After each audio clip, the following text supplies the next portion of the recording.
안녕하세요. 이번에 세례교육을 받으시는 여러분들을 환영합니다. 저는 세례교육 첫 번째 시간을 맡은 김정수 목사라고 합니다. 이제 여러분들은 앞으로 4주 동안 세례교육을 온라인을 통해 받으시고 세례문답을 하신 후에 이제 세례를 받으시게 됩니다.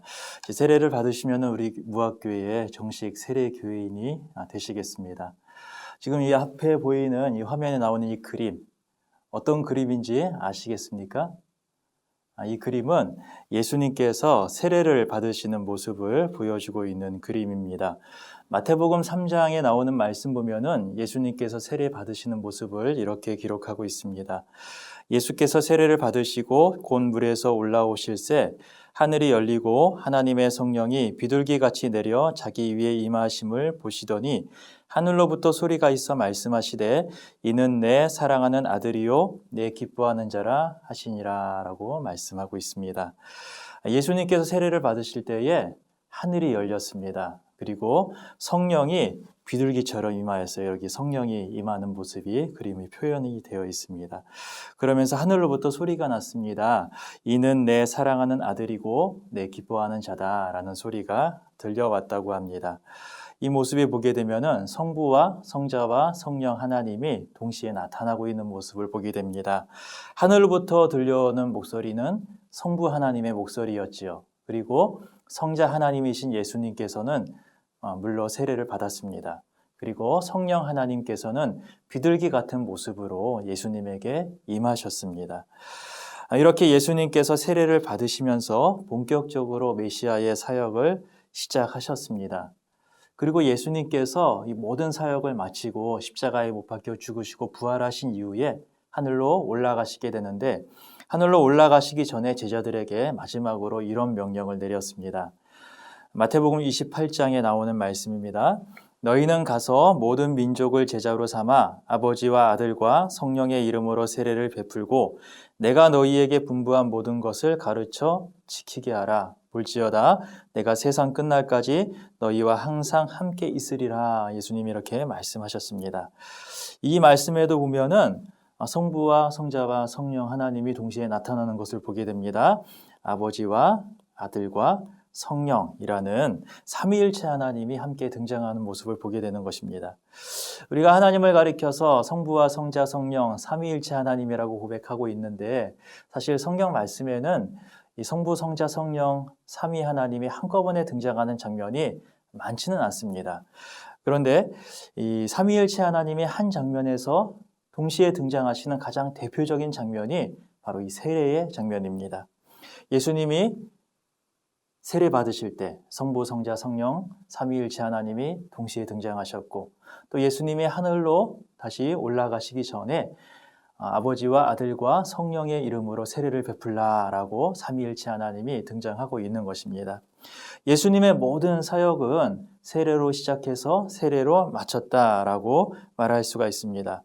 처음 사역을 시작했을 때도 세례를 받으시며 시작하셨고 또 마지막 승천하시기 전에도 제자들에게 세례를 베풀라라고 명령하셨고 그럴 때마다 삼위일체 하나님께서 함께 등장하시면서 세례라는 것이 얼마나 중요한 것인지에 대해서 우리에게 가르쳐 주시고 계십니다.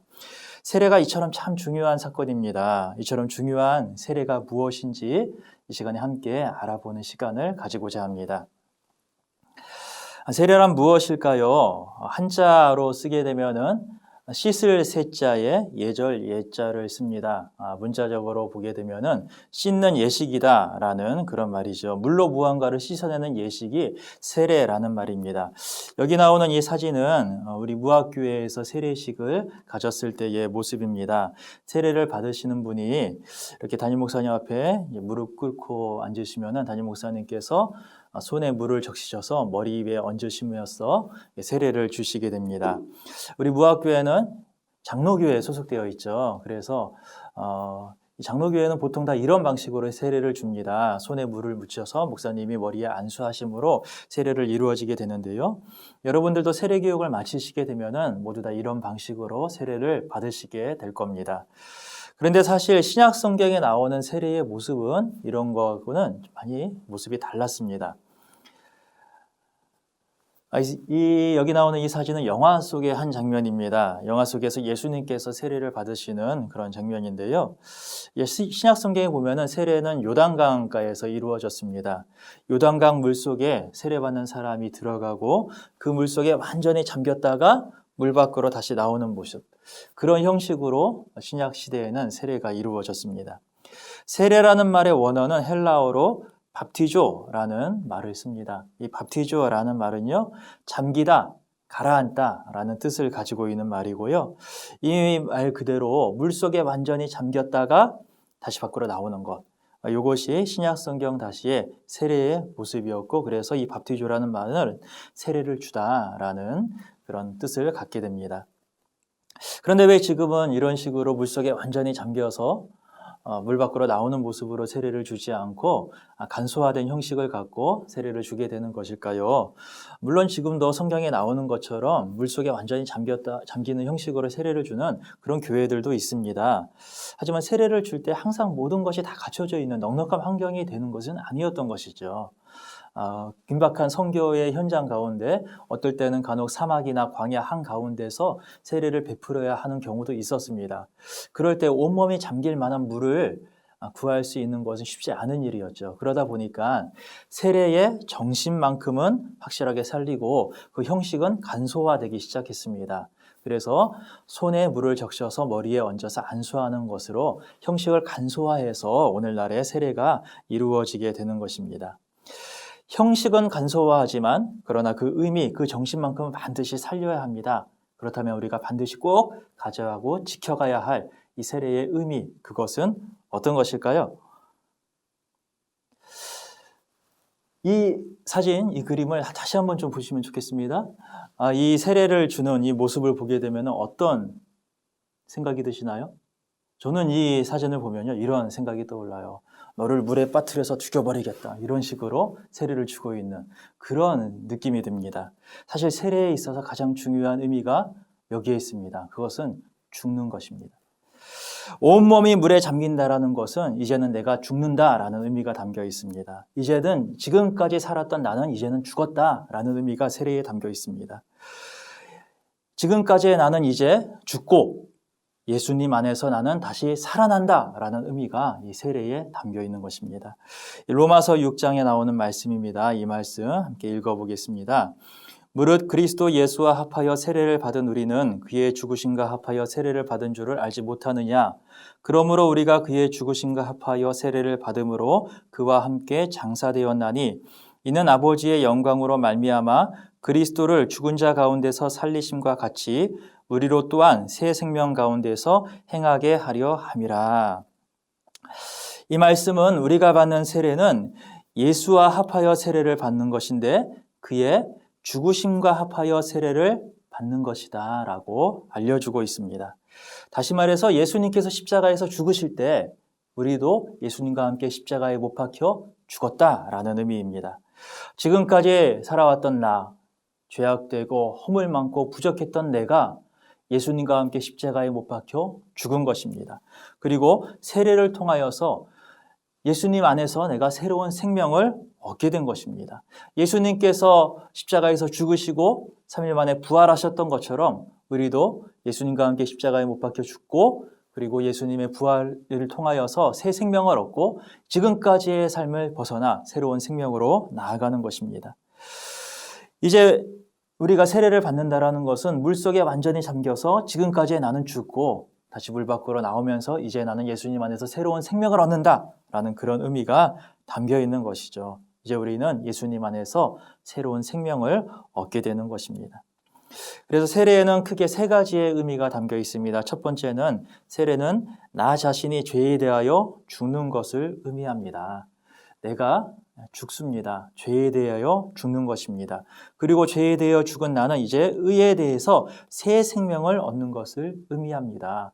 이전까지 죄에 묻혀 살던 나는 죽었고 예수님 안에서 의롭게 된 내가 새로 태어나는 것입니다. 그래서 세례는 이제는 나 자신이 예수 그리스도와 연합하는 것을 의미하게 됩니다. 세례를 받음으로써 이제는 예수님과 하나가 되어서 예수님이 주시는 새로운 생명을 누리게 되는 것, 여기에 세례의 의미가 담겨 있습니다. 이처럼 세례를 받기 위해서는요, 몇 가지 자격이 필요합니다. 첫 번째는 예수 그리스도를 나의 구주로 고백해야 합니다. 사실 예수님을 주님으로 고백하지 않는 사람들에게는 세례는 아무런 의미도 없는 것입니다. 형식적으로 머리에다가 물을 끼얹고 세례를 받는다 할지라도 마음속으로는 예수님을 주님이라고 전혀 고백하지 않는다라면은 그 사람에게 세례는 아무런 의미도 줄 수가 없습니다. 세례를 받았다고 해도 예수님과 함께 죽고 예수님과 함께 살아났다고 말할 수가 없는 것입니다.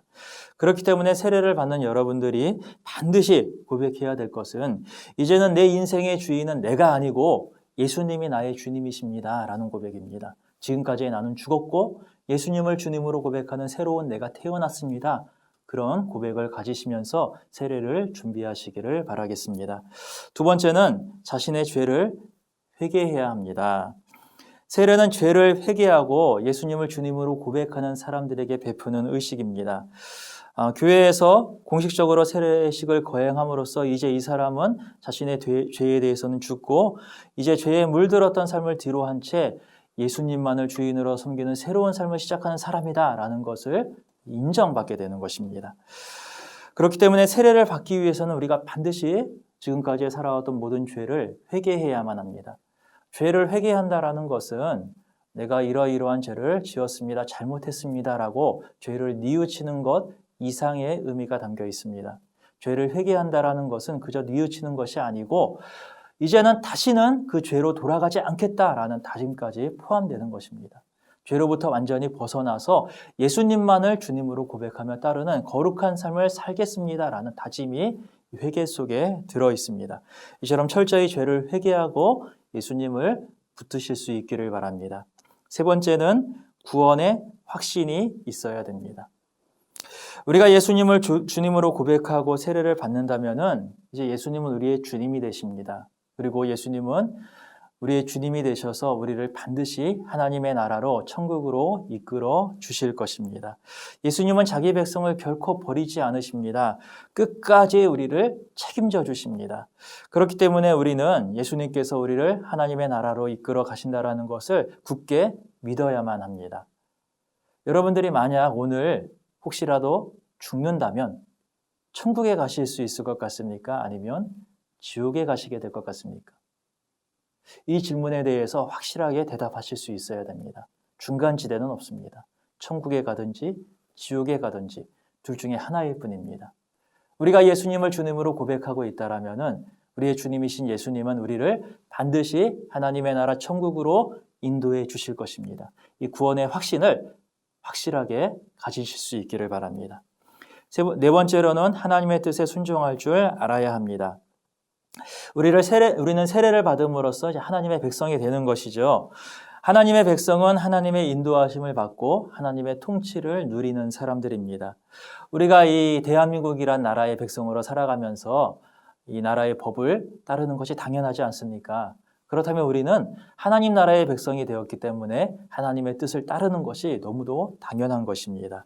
이제 하나님의 뜻에 순종하면서 세상과 구별되는 거룩한 하나님의 백성으로 살아가실 수 있기를 바랍니다. 다섯 번째로 교회의 권위를 인정할 줄 알아야만 합니다. 예수님은 세례를 주는 권위를 교회에 허락해 주셨습니다. 교회는 예수님을 머리로 하고 예수님의 몸이 바로 교회입니다. 교회의 권위를 인정하지 않는 사람들에게 세례는 아무런 의미도 없을 것입니다. 이제 세례를 받으시는 여러분들은 예수님의 몸인 교회의 권위를 인정하고 교회가 이끄는 대로 신앙의 훈련을 잘 받으셔서 한 사람의 성숙한 그리스도인으로서 온전히 세워지실 수 있기를 바랍니다. 또 마지막 여섯 번째, 만 15세 이상이 되어야만 합니다. 이 세례에는 나이 제한이 있습니다. 왜냐하면은 세례라는 것은 본인의 자발적인 의지로 온전히 자신의 뜻대로 받는 것이 세례이기 때문입니다. 누군가 억지로 시켜서 되는 것이 아닙니다. 근데 이제 어린 아이들 같은 경우에는 자기의 뜻대로 하는 것에는 좀 한계가 있을 수가 있어요. 그래서 누가 어른들이 억지로 하라 그러면은 자기는 별로 내키지도 않아도 억지로 하는 경우도 있잖아요. 그런 거를 막기 위해서 만 15세 이상의 스스로의 선택과 스스로의 결정을 내릴 수 있는 나이가 됐다고 판단됐을 때에 그때 자신의 자발적인 의지로 세례받기로 결정하고 세례를 받게 됩니다. 그래서 여러분이 세례를 받으시는 것도 누가 억지로 시킨 거 아니시죠? 여러분의 자발적인 의지로 세례를 받게 되는 줄로 알고 있습니다. 그리고 그렇게 되는 것 역시 사실은 하나님께서 우리를 그런 식으로 이끌어 주셨기 때문입니다. 모든 것이 하나님의 은혜인 것이죠. 우리 스스로의 의지를 예수님께 드리면서 예수님의 발 앞에 무릎을 꿇고 머리 숙이고 온전히 세례받고 예수님을 주님으로 섬기는 복된 삶을 살아가실 수 있기를 바랍니다. 저런 세례를 받게 되면은 따르는 축복도 있습니다. 사실 지금까지 이제 세례 얘기를 쭉 하다 보니까 세례가 마치 의무처럼 느껴지기도 하는데요. 그렇지 않고 세례에는 참 놀라운 축복들이 있습니다. 어떤 축복이 있냐면은 첫 번째, 세례를 통해서 우리는 하나님의 아들, 하나님의 기뻐하는 자가 되는 것이죠. 예수님께서 세례를 받으셨을 때에 하늘로부터 이는 내 사랑하는 아들이고 내 기뻐하는 자다. 하나님께서 그렇게 말씀하셨습니다. 우리가 세례를 받을 때에 하나님 똑같이 우리에게 말씀하실 거예요. 너는 나의 사랑하는 아들, 사랑하는 딸이다. 내가 너를 기뻐한다. 우리가 세례를 받을 때에 하늘로부터 하나님 그런 음성을 들려주실 것입니다. 또 세례를 받을 때 우리는 성령을 선물로 받게 됩니다. 예수님 세례를 받으실 때에 성령이 하늘로부터 비둘기처럼 내려오셨습니다. 그리고 역시 세례를 받을 때에 성령께서 우리 가운데 임하게 되십니다. 이것을 이제 성령 세례라고 말하기도 하는데요. 예수님을 주님으로 고백하는 그 순간 성령께서는 우리 가운데 찾아오셔서 우리 가운데 임재해 계십니다. 이와 같은 성령의 임재를 누려 가실 수 있기를 바랍니다. 세 번째 세례의 축복은요. 세례를 통해서 우리는 새로운 세계를 경험하게 됩니다. 새로운 세계, 이것은 새로운 공동체라고 말할 수가 있습니다. 이 새로운 공동체는 바로 교회를 말하는 것이에요. 교회는 예수님을 주님으로 고백하고 있는 사람들의 모임을 말합니다. 이제 여러분은 세례를 받으시면서 하나님의 백성이 되고 교회의 일원이 됩니다. 우리 무학교회의 일원이 될 뿐만이 아니고 예수님을 주님으로 고백하는 모든 사람들이 모여있는 하나님의 교회의 큰 공동체의 일원이 되는 것입니다. 지금까지 세상에서는 전혀 누릴 수 없었던 하나님의 크신 사랑을 교회 안에서 누려가면서 하나님을 섬길 수 있는 그런 축복을 여러분들이 누리실 수 있기를 바랍니다. 또 세례를 받게 되면 세례 교인으로서 우리에게 주어지는 특권이 있고요. 우리가 감당해야 되는 의무도 있게 됩니다. 세례를 받으시게 되면은 이제 정식 세례 교인이 되는데요. 세례 교인이 되시면은 성찬에 참여하실 수가 있습니다. 그리고 교회 공동회의 회원이 되고 교회 여러 봉사에 참여할 수 있는 자격이 주어지게 됩니다. 성찬이라는 것은 예수님께서 십자가에 달리시기 전날 밤 제자들과 함께 마지막 식사를 나누시면서 떡과 포도주를 나누어 주셨습니다. 그러면서 이를 행하여 나를 기념하라 라고 말씀하셨는데 그것을 기념하는 의식입니다. 예수님께서 이 성찬 예식을 주시면서 이 떡은 나의 살이고 이 포도주는 나의 피니 이것을 받아 먹고 받아 마시라 라고 말씀하셨습니다. 그런데 이 성찬 예식에 참여하는 것은 세례교인 이상만 성찬 예식에 참여할 수가 있습니다. 이제 여러분이 세례를 받으시게 되면은 이 성찬식에 참여하실 수가 있게 됩니다. 그리고 교회에는 공동회라는 의결기관이 있습니다. 교회의 가장 중요하고 가장 큰 의결기관인데요. 이 공동회에는 교회의 예산이나 결산 또는 교회의 중직, 투표, 장로, 안수집사, 권사 투표가 이 공동회를 통해 이루어지게 됩니다. 이제 여러분이 세례를 받으시게 되면은 공동회 회원이 되는데요. 공동회에는 18살 이상이 됐을 때 회원 자격이 주어지게 됩니다. 그래서 공동회 회원이 되셔서 교회 예결산에 참여하실 수가 있고 또 교회의 투표에 참여하실 수 있는 자격이 주어지게 됩니다. 그 밖에도 찬양대라든가 교회학교 교사라든가 여러 교회 봉사의 자리에 참여할 때에 세례교인 이상을 자격으로 요구하는 그런 봉사의 자리가 많이 있는데요. 그런 봉사에도 이제 세례교인이 되셔서 참여하실 수 있는 권리가 주어지게 됩니다. 또한 우리가 세례를 받음으로써 세례교인이 되게 되면은 이제 정식으로 예수님을 믿는 사람이 되는 거예요. 그렇다면은 감당해야 되는 의무 역시 있게 됩니다. 가장 중요한 것은 주일 성수, 예배를 정성스럽게 지키는 것입니다. 주일 예배를 정성스럽게 지키고 주일만큼은 교회에 나와서 함께 예배에 참석하시는 것을 포기하지 말고 또 타협하지 마시고 굳게 지켜주시기를 부탁드립니다. 또 교회의 치리에 복종하시면서 교회의 인도하심을 따라 신앙훈련을 잘 받아주시길 바라겠고요. 교회에서 행하는 여러 선교 사업에 동참하면서 복음을 전하는 일에 함께 힘을 써주시면 감사하겠습니다. 잠깐 좀 행정적인 이야기를 드리려고 합니다. 세례 여부에 따라서 이제 교인들에 대한 구분이 있습니다. 이것을 이제 신급이라고 이야기를 합니다. 이 신급이라는 것은 한마디로 이 사람이 세례를 받았느냐, 세례를 받지 않았느냐, 세례 교인이냐 아니냐라는 것을 이제 가르는 구분이 됩니다. 예수님을 믿기로 결심하고 교회에 등록해서 예배에 참석하는 사람들을 가리켜서 이제 원입교인이라고 이야기를 합니다. 여러분들이 세례를 받기 전이니까 여러분들이 이제 원입교인이라고 그렇게 부르게 되는 거예요. 네, 제 원입교인들 중에는 어렸을 때에 만 2세 이하일 때, 아기였을 때 부모님의 신앙 고백으로 세례를 받았던 분들이 계십니다. 그런 분들은 이제 유아 세례 교인이라고 합니다. 근데 유아 세례 교인이 정식으로 세례 교인이 된 것은 아니고 나중에 15살 이상이 되었을 때에 자기 스스로의 신앙 고백을 통해서 세례교인의 자격을 얻게 되는 의식이 있는데 그것을 입교라고 말합니다. 이번에 세례를 받으실 때에도 세례를 받으시는 분이 있고 입교 의식을 하시는 분들이 있을 것입니다. 세례를 받거나 입교 의식을 거쳐야만이 다 세례교인의 자격을 얻게 되고요. 성찬에 참여하실 수가 있고 공덕위에 참여할 수 있는 그런 자격을 얻으시게 됩니다. 어렸을 때 유아 세례를 받으신 분들은 이번에 입교 의식을 하면서 다시 세례를 주는 일은 하지 않습니다. 왜냐하면 세례는 평생 딱 한 번만 받는 것이기 때문입니다. 이것도 잘 유념해 두시고요. 이번에 세례 받으시는 분들은 평생에 딱 한 번 오는 참 중요한 기회라는 걸 기억하시고 잘 준비하셔서 세례를 받으시고 또 어렸을 때 유아 세례를 받으셨던 분은 입교를 하시면서 부모님의 신앙 고백이 아닌 이제는 나의 신앙 고백으로 예수님을 주님으로 고백하는 이 의식을 잘 준비해 주시기를 부탁드리겠습니다. 마지막 순서로요. 이제 세례식에 대해서 그리고 세례를 준비할 때 제출해야 되는 과제에 대해서 안내를 해드리겠습니다. 이제 4주 동안의 세례 교육을 마치게 되면은 세례 문답을 거쳐 세례식을 갖게 됩니다. 세례 교육은 4주 동안 온라인을 통해서 진행될 예정입니다. 세례 교육은 이제 온라인으로 하겠지만 세례 문답만큼은 온라인으로 할 수가 없습니다. 반드시 한 번은 교회에 오셔서 이 문답에 꼭 참석하셔야만 합니다. 세례식 하루 전 토요일에 세례 문답을 하게 됩니다. 시간을 나중에 공지를 해드리면은 그 시간에 교회에 방문하셔서 담당 목사님과 세례 문답을 꼭 하셔야만이 세례를 받으실 수가 있습니다. 이렇게 세례 문답을 하시고 다음 날 주일 예배 시간에 세례식을 갖게 될 것입니다. 세례 문답에 오실 때에는 준비하셔야 될 2가지 과제가 있습니다. 하나는 세례 문답서와 다른 하나는 신앙 고백문입니다. 세례 문답서에는 여러 가지 이제 질문들이 있는데요. 이 질문들에 하나하나 성실하게 답을 적어주셔서 가져와 주시길 바라겠고요.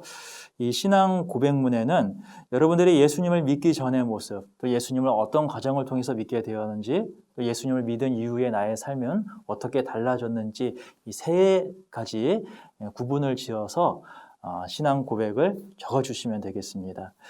이 신앙 고백문 빈칸에다가 여러분의 신앙 고백을 적어주시고 세례 문답 시에 꼭 같이 가져와 주시기를 부탁드리겠습니다. 이 2가지 과제를 반드시 제출해 주셔야만이 세례식에 참여하실 수가 있게 됩니다. 앞으로 교회의 안내를 따라서 이런 과정들을 잘 따라와 주시고요. 이 모든 과정을 잘 마치시고 세례식 날 기쁘게 세례를 받고 예수님 안에서 새로운 삶을 힘차게 시작해 가실 수 있기를 기도하겠습니다. 이상으로 첫 번째 세례 교육을 마치겠습니다. 수고하셨습니다. 감사합니다.